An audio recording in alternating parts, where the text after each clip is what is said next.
வணக்கம் நண்பர்களே. முதல்வர் ஸ்டாலின் அவர்கள் ஆளுநருடன் மோதல் போக்கைதான் உருவாக்கி கொண்டிருக்கிறார். சுதந்திர தின விழாவை முன்னிட்டு ஆளுநர் மாளிகையில் தேநீர் விருந்தில் கலந்து கொள்ள மாட்டேன் என்பதை நேருக்கு நேராக கூறிவிட்டு களத்திலிருந்து வெளியேறிவிட்டார் ஸ்டாலின் அவர்கள். சுதந்திர தின விழாவை முன்னிட்டு ஆளுநர் மாளிகையில் தேநீர் விருந்து நடைபெறுவது வழக்கம்.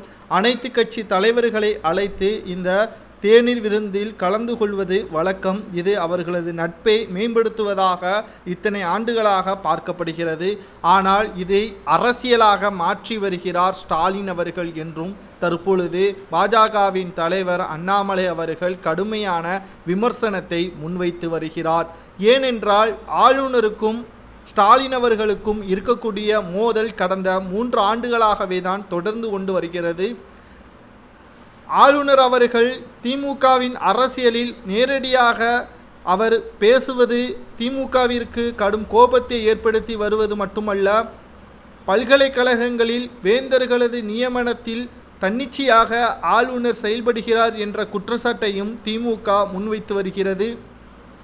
மசோதாக்கள் அனைத்தையும் கிடப்பில் போட வைத்திருப்பது ஆளுநர் செய்த துரோகம் என்றும், ஆனால் ஆளுநர் தரப்பிலிருந்து தெரியப்படுத்துவது என்னவென்றால், மக்களுக்கு பயனளிக்கும் வகையில் திட்டம் இருந்தால் அதை உடனடியாக நிறைவேற்றலாம். ஆனால் மக்களுக்கு எதிராக தனியார் நிறுவனங்களுக்கு ஆதாயம் தேடும் விதமாக பல மசோதாக்களை என்னிடம் அனுப்புகிறார்கள். அது மக்களுக்கும் சுற்றுச்சூழலுக்கும் பாதிப்பை ஏற்படுத்தும் வகையில் அமைந்திருக்கிறது.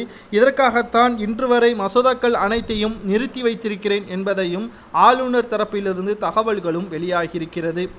78வது சுதந்திர தின விழாவை முன்னிட்டு ஆளுநரிடம் முதலில் பேசிய முதல்வர் ஸ்டாலின் அவர்கள் தேநீர் விருந்தில் கலந்து கொள்ள மாட்டேன் என்பதையும் தெள்ளத் தெளிவாக கூறிவிட்டார். மேலும் திமுகவின் கூட்டணி கட்சியின் மிக முக்கியமான தலைவர்களும் இதை புறக்கணிப்பதாகவும் செய்திகள் வெளியாகியிருக்கிறது. அது மட்டுமல்ல, ஆளுநர் மாளிகையில் தேநீர் விருந்தில் பாஜகவின் தலைவர் அண்ணாமலை அவர்களும் அதிமுகவின் சார்பாக ஜெயக்குமார், KP முனுசாமி, தங்கமணி, வேலுமணி இவர்கள் கலந்து கொள்ள உள்ளதாகவும் செய்திகளை நம்மால் பார்க்க முடிகிறது. அதிமுகவை பொறுத்தளவிற்கு நட்புறவு என்பது அரசியலுக்கு அப்பாற்பட்டது என்றும், அதில் எந்த ஒரு வேறுபாடு இல்லாமல் சந்திப்பதுதான் அரசியலை பொறுத்தளவிற்கும் மிகப்பெரிய ஒரு வாய்ப்பாக அமையும். ஆனால் நேரடியாக ஆளுநரை எதிர்க்கும் விதமாக தேநீர் விருந்தை புறக்கணிப்பது மக்களுக்குத்தான் பாதிப்பை ஏற்படுத்தும். இதிலையும் அரசியலை கொண்டு வருகிறார் ஸ்டாலின் என்றும் கடுமையான விமர்சனத்தை முன்வைத்திருக்கிறார் எடப்பாடி பழனிசாமி அவர்கள். இதை பற்றி உங்களது கருத்துக்களை கமெண்ட் வாயிலாக கூறுங்கள். நன்றி, வணக்கம்.